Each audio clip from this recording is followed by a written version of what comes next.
Now, and that's Alastair Campbell, former Director of Communications for Tony Blair, of course, and he joins us on the line. Good morning to you, Alastair. Hi, yeah. Hello there. Fine. And you've been one of the leading critics of Boris Johnson. What do you think that he and the government has got wrong so far, and what do you want them to do differently?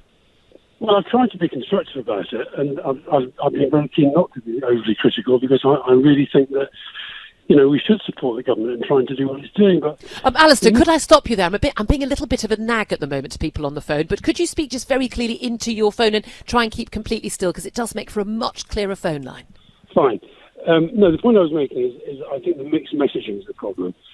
So, to give you an example, on the one hand, Boris Johnson does a national address where he basically, justifiably, rightly, is trying to put the fear of God into people that they have to stay at home. But then in the next breath, as your previous interviewee just said, he's basically saying, only don't go to work unless you can't work from home. Well, if I'm a sort of painter and decorator watching that, I'm thinking, well, I can't work at home because I can't keep painting the bathroom again and again and again. I have to go out.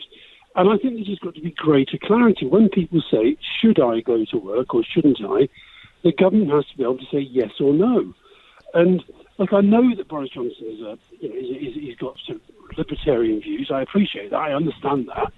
But I think this is just now too serious. And, we've seen in some of the social activity that's gone on that people haven't been heeding the messages in the way that they should. Well, you say people haven't been. The vast majority of people have been heeding it. I'll rephrase that. The vast majority have. But there is a sufficient minority that I think you've got to reach a point of saying we can no longer simply rely on people's goodwill and understanding. This issue, for example, of the public transport. Now, going around, when I take the dog out for a walk in the morning, I look at the buses and they're, generally, apart from people who seem to be going up to the Royal Free or to the Whittington, they are...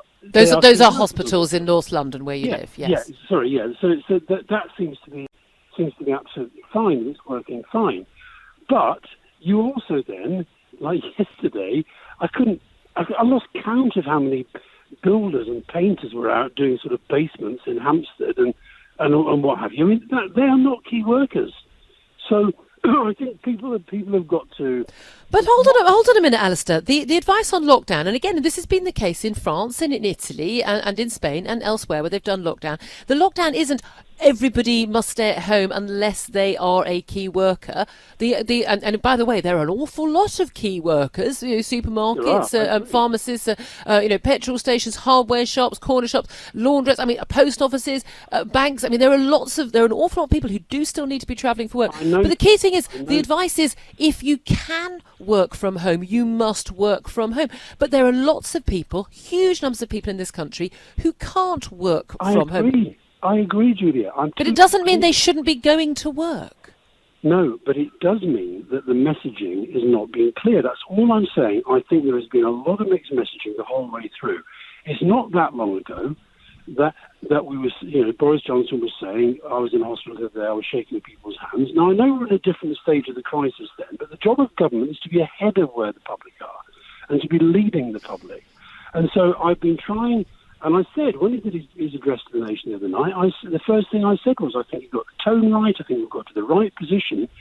Then within 24 hours, it was unclear again. So, but wasn't one of the problems... I agree with you. There's been some mixed messaging. There has been some communications breakdowns. No doubt at all about that, absolutely. And I think we should all be honest about that. But is there not an element of some of the criticism that is going on of Boris Johnson right now? And I see it on social media, which of course isn't representative of where most people in Britain are. It's a very tiny minority of people, as the Brexit referendum result and as the election results do testify.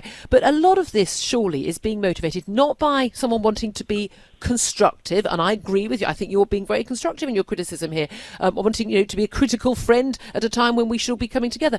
But a lot of it is just motivated by Boris derangement syndrome and Brexit derangement syndrome. So anything and everything he does, one hair ruffled, means that everything he's said or done to this point is an absolute waste of time.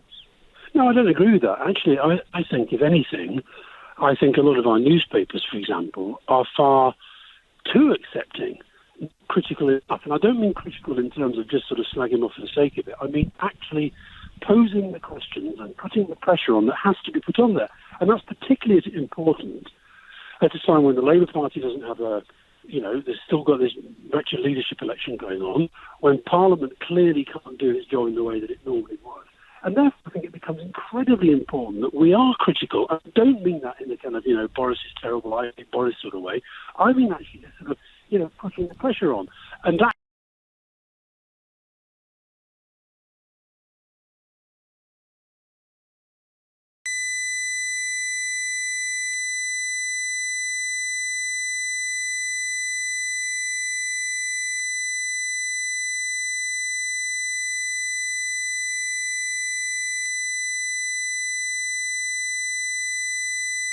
before anybody else does. And I know that sounds difficult, but actually unless they do that, they can't go behind the game.